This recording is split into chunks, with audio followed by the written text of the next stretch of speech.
हर हर महादेव। श्री शिव महापुराण रुद्र संहिता द्वितीय सती खंड अध्याय 30 एवं अध्याय 37। देवताओं का पलायन। इंद्र आदि के पूछने पर बृहस्पति का रुद्रदेव की अजयता बताना, वीरभद्र का देवताओं को युद्ध के लिए ललकारना, श्री विष्णु और वीरभद्र की वार्तालाप तथा भगवान विष्णु आदि का अपने लोक में जाना एवं दक्ष और यज्ञ का विनाश करके वीरभद्र का कैलाश को लौटना। श्री ब्रह्मा जी कहते हैं कि हे नारद, उस समय देवताओं के साथ शिवगणों का घोर युद्ध आरंभ हो गया। उसमें सारे देवता पराजित हुए और युद्ध से भागने लगे। वे एक दूसरे का साथ छोड़कर स्वर्गलोक में चले गए। उस समय केवल महाबली इंद्र आदि लोकपाल ही उस दारुण संग्राम में धैर्य धारण करके उत्सुकता पूर्वक खड़े रहे। इंद्र आदि सब देवता मिलकर उस सम्रांगण में श्री बृहस्पति जी को विनीत भाव से नमस्कार करके पूछने लगे। लोकपाल बोले कि हे गुरुदेव बृहस्पति, हे तात, हे महाप्राज्ञ, हे दयानिधि, शीघ्र बताइए, हम जानना चाहते हैं कि हमारी विजय कैसे होगी। उनकी यह बात सुनकर श्री बृहस्पति जी ने प्रयत्न पूर्वक भगवान शंभु का स्मरण किया और ज्ञान दुर्बल महेंद्र से कहा। श्री बृहस्पति जी बोले कि हे इंद्र, भगवान विष्णु ने पहले जो कुछ कहा था वह सब इस समय घटित हो गया। मैं उसी को स्पष्ट कर रहा हूं, सावधान होकर सुनो। समस्त कर्मों का फल देने वाला जो कोई ईश्वर है वह कर्ता का ही आश्रय लेता है। कर्म करने को ही उस कर्म का फल देता है। जो कर्म करता ही नहीं, उसको फल देने में वह भी समर्थ नहीं है। अतः जो ईश्वर को जानकर उसका आश्रय लेकर सत्कर्म करता है, उसी को उस कर्म का फल मिलता है। ईश्वर द्रोही को नहीं। न मंत्र, न औषधियां, न समस्त आभिचारिक कर्म, न लौकिक पुरुष, न कर्म, न वेद, न पूर्व और उत्तर मीमांसा तथा न नाना वेदों से युक्त अन्य शास्त्र ही ईश्वर को जानने में समर्थ होते हैं, ऐसा प्राचीन विद्वानों का कथन है।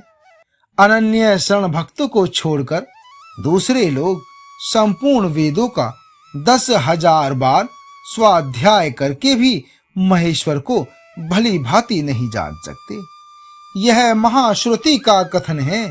अवश्य भगवान शिव के अनुग्रह से ही सर्वथा शांत, निर्विकार एवं उत्तम दृष्टि से सदा शिव के तत्व का साक्षात्कार ज्ञान हो सकता है। हे सुरेश्वर, क्या कर्तव्य है और क्या अकर्तव्य, इसका विवेचन करना अभिष्ट होने पर मैं जो इसमें सिद्धि का उत्तम अंश है उसी का प्रतिपादन करूंगा। तुम अपने हित के लिए उसे ध्यान देकर सुनो। हे इंद्र, तुम लोकपालों के साथ आज नादान बनकर दक्ष यज्ञ में आ गए। बताओ तो यहाँ क्या पराक्रम करोगे। भगवान रुद्र जिनके सहायक हैं, ऐसे ये परम क्रोधी रुद्रगण इस यज्ञ में विघ्न डालने के लिए आए हैं और अपना काम पूरा करेंगे, इसमें संशय नहीं है। मैं सत्य सत्य कहता हूं कि इस यज्ञ के विघ्न का निवारण करने के लिए वस्तुतः तुम में से किसी के पास भी सर्वथा कोई उपाय नहीं है। गुरुदेव बृहस्पति जी की यह बात सुनकर वे इंद्र सहित समस्त लोकपाल बड़ी चिंता में पड़ गए। तब महावीर रुद्रगणों से घिरे हुए वीरभद्र ने मन ही मन भगवान शंकर का स्मरण करके इंद्र आदि लोकपालों को डांटा और इसके पश्चात रुद्रगणों के नायक वीरभद्र ने रोष से भरकर तुरंत ही संपूर्ण देवताओं को तीखे बाणों से घायल कर दिया। उन बाणों की चोट खाकर इंद्र आदि समस्त सुरेश्वर भागते हुए दसों दिशाओं में चले गए। जब लोकपाल चले गए और देवता भाग खड़े हुए, तब वीरभद्र अपने गणों के साथ यज्ञशाला के समीप गए। उस समय वहां विद्यमान समस्त ऋषि अत्यंत भयभीत हो परमेश्वर श्री हरि से रक्षा की प्रार्थना करने के लिए सहसा नतमस्तक हो शीघ्र बोले कि हे देव, हे रमानाथ, हे सर्वेश्वर, हे महाप्रभु, आप दक्ष के यज्ञ की रक्षा कीजिए। आप ही यज्ञ हैं, इसमें संशय नहीं है। यज्ञ आपका कर्म, रूप और अंग है। आप यज्ञ के रक्षक हैं, अतः दक्ष यज्ञ की रक्षा कीजिए। आपके सिवा दूसरा कोई इसका रक्षक नहीं है। श्री ब्रह्मा जी कहते हैं कि हे नारद, ऋषियों का यह वचन सुनकर मेरे सहित भगवान विष्णु वीरभद्र के साथ युद्ध करने की इच्छा से चले।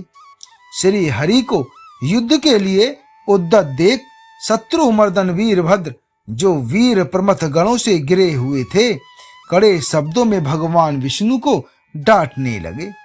श्री ब्रह्मा जी कहते हैं कि हे नारद, वीरभद्र की यह बात सुनकर बुद्धिमान देवेश्वर विष्णु वहां प्रसन्नता पूर्वक हंसते हुए बोले। श्री विष्णु ने कहा कि हे वीरभद्र, आज तुम्हारे सामने मैं जो कुछ कहता हूं उसे सुनो।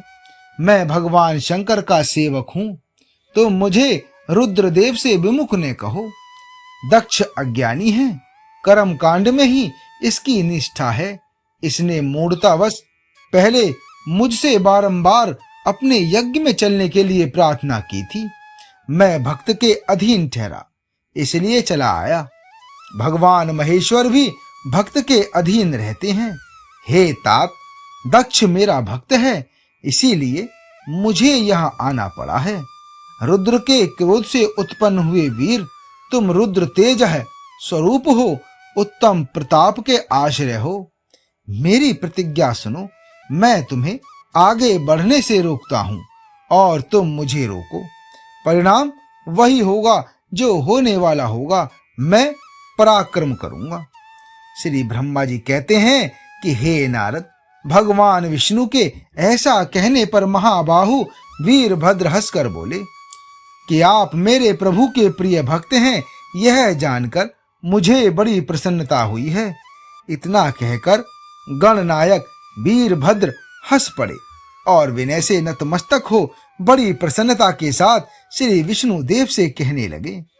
श्री वीरभद्र जी ने कहा कि हे महाप्रभु, मैंने आपके भाव की परीक्षा के लिए कड़ी बातें कही थी। इस समय यथार्थ बात कहता हूं, सावधान होकर सुनो। हे हरे, जैसे शिव हैं वैसे आप हैं, जैसे आप हैं वैसे शिव हैं, ऐसा वेद कहते हैं। और वेदों का यह कथन भगवान शिव की आज्ञा के अनुसार ही है। हे रमानाथ, हे भगवान, शिव की आज्ञा से हम सब लोग उनके सेवक ही हैं। मैंने जो बात कही है वह इस वाद विवाद के अवसर के अनुरूप ही है। आप मेरी हर बात को आपके प्रति आदर के भाव से ही कही गई समझिए। श्री ब्रह्मा जी कहते हैं कि वीरभद्र का यह वचन सुनकर भगवान श्री हरि हंस पड़े और उनके लिए हितकर वचन बोले। भगवान श्री विष्णु ने कहा कि हे महावीर, तुम मेरे साथ निशंक होकर युद्ध करो। तुम्हारे अस्त्रों से शरीर के भर जाने पर ही मैं अपने आश्रम को जाऊंगा। श्री ब्रह्मा जी कहते हैं, ऐसा कहकर भगवान विष्णु चुप हो गए और युद्ध के लिए कमर कसकर डट गए। महाबली वीरभद्र भी अपने गणों के साथ युद्ध के लिए तैयार हो गए। हे नारद, भगवान विष्णु और वीरभद्र में घोर युद्ध हुआ। अंत में वीरभद्र ने भगवान विष्णु के चक्र को स्तंभित कर दिया तथा सारंग धनुष के 3 टुकड़े कर डाले। तब मेरे द्वारा एवं सरस्वती द्वारा बोधित हुए श्री विष्णु ने उस महान गणनायक वीरभद्र को असहा तेज से संपन्न जानकर वहां से अंतर्ध्यान होने का विचार किया। दूसरे देवता भी यह जान गए कि सती के प्रति जो अन्याय हुआ है उसी का यह सब भावी परिणाम है। दूसरों के लिए इस संकट का सामना करना अत्यंत कठिन है। यह जानकर वे सब देवता अपने सेवकों के साथ स्वतंत्र सर्वेश्वर भगवान शिव का स्मरण करके अपने अपने लोक को चले गए। मैं भी पुत्र के दुख से पीड़ित हूँ, सत्यलोक में चला आया और अत्यंत दुख से आतुर हो सोचने लगा कि अब मुझे क्या करना चाहिए।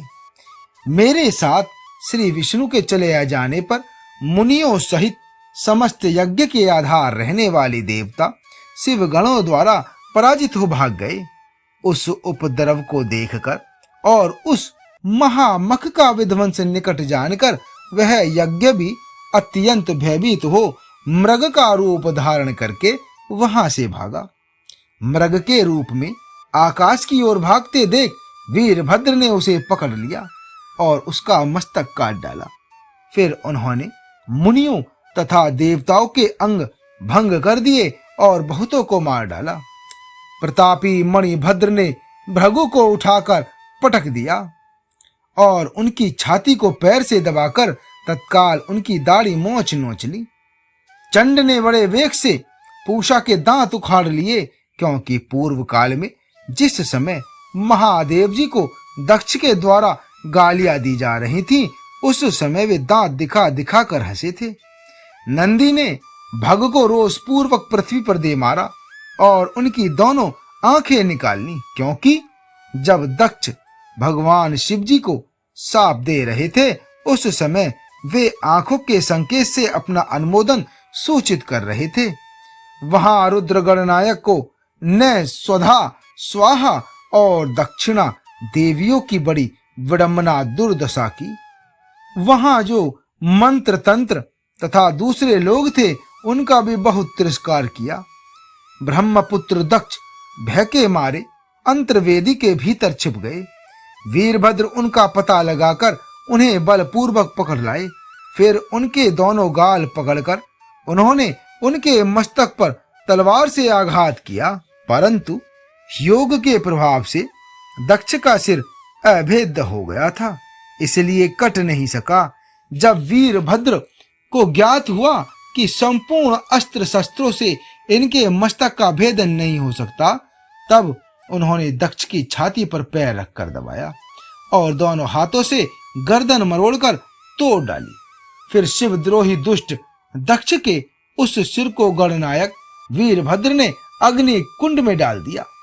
जैसे सूर्य घोर अंधकार राशि का नाश करके उद्यांचल पर आरूढ़ होते हैं, उसी प्रकार वीरभद्र प्रजापति दक्ष और उनके यज्ञ का विध्वंस करके कृत कार्य हो तुरंत ही वहां से उत्तम कैलाश पर्वत को चले गए।